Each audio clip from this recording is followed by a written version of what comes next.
એક દિવસ રેન્ડમલી મેં મારા પપ્પાને કહ્યું કે પપ્પા, હું આટલું ભણી, આટલી મહેનત કરી, પણ લાઈફમાં મેં રાઈટ ઓપોર્ચ્યુનિટીનો વેઇટ ન કર્યો. મારા ફ્રેન્ડ્સ જો મારાથી કેટલા આગળ છે, એ લોકોએ રાઈટ ઓપોર્ચ્યુનિટી ગ્રેબ કરી હશે ત્યારે જ નહીં. એટલે પપ્પાએ અચાનક મને કહ્યું કે અહીંયા નાકા પર બહુ સરસ ગાર્ડન છે, તો ત્યાંથી મારા માટે એક ફ્લાવર લાવ્યો, પછી આ પ્રોબ્લેમનું સોલ્યુશન શોધીએ. મેં કીધું ઓકે. જેવું હું ફ્લાવર લેવા જતી હતી, પપ્પાએ કહ્યું કે શરત ફક્ત એટલી છે કે તું યુટર્ન ન લઈ શકે. અને હું વિચારમાં પડી ગઈ કે આવી કેવી શરત. પણ હું ગઈ ગાર્ડનને, ખરેખર એટલા સરસ ફ્લાવર્સ. હું એન્ટર થઈ અને મેં એટલું સરસ ફ્લાવર જોયું. એ હું તોડવા જ જતી હતી, ત્યાં મારી નજર એનાથી આગળ એક વધુ સરસ, એકદમ ડિફરન્ટ કલર કોમ્બિનેશનવાળું ફ્લાવર હતું. મેં વિચાર્યું એ લઉં.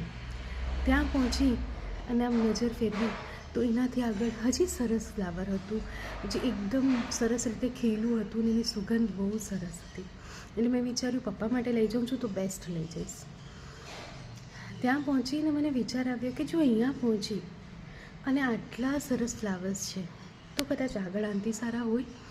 એમ કરતાં કરતાં ક્યારે સારાની શોધમાં હું ગાર્ડનના એન્ડ પર પહોંચી ગઈ, મને ખબર જ ન પડી. અને ગાર્ડનનો એન્ડ કદાચ માળીનું બહુ ધ્યાન નહીં પહોંચતું હોય તો ત્યાં એટલા સરસ ફ્લાવર્સ નહોતા, થોડા કરમાયેલા હતા, ઓછા ખીલેલા હતા. પણ શરત મુજબ હું યુટર્ન નહોતી લઈ શકતી, એટલે મેં ઓછું ખીલેલું ફ્લાવર પપ્પા માટે લીધું અને ઘરે પહોંચી અને પપ્પાને આપ્યું. તો પપ્પાએ કહ્યું, આ શું, આટલા સરસ ગાર્ડનમાંથી તને આવું ફ્લાવર મળ્યું મારા માટે? એટલે મેં હસીને કીધું, પપ્પા મને તમારી વાત સમજાય. લાઈફમાં હજી બેટર મળશે, હજી બેટર મળશે, હજી સારી તક મળશે. એની રાહમાં રહીશું તો હાલમાં જે આપણી પાસે છે એ પણ ગુમાવી દઈશું. અને મારા નસીબમાં મને જે તક મળી એ મેં ગ્રેપ કરી લીધી. કદાચ હજી બેટર મળી શકતે, પણ જો આ ગ્રેપ નહીં કરતો તો એની કોઈ ગેરંટી નથી કે આનાથી વધારે સારું જ મળશે. કુછ નહીં સે કુછ સહી. આઈ લર્ન્ટ માય લેસન.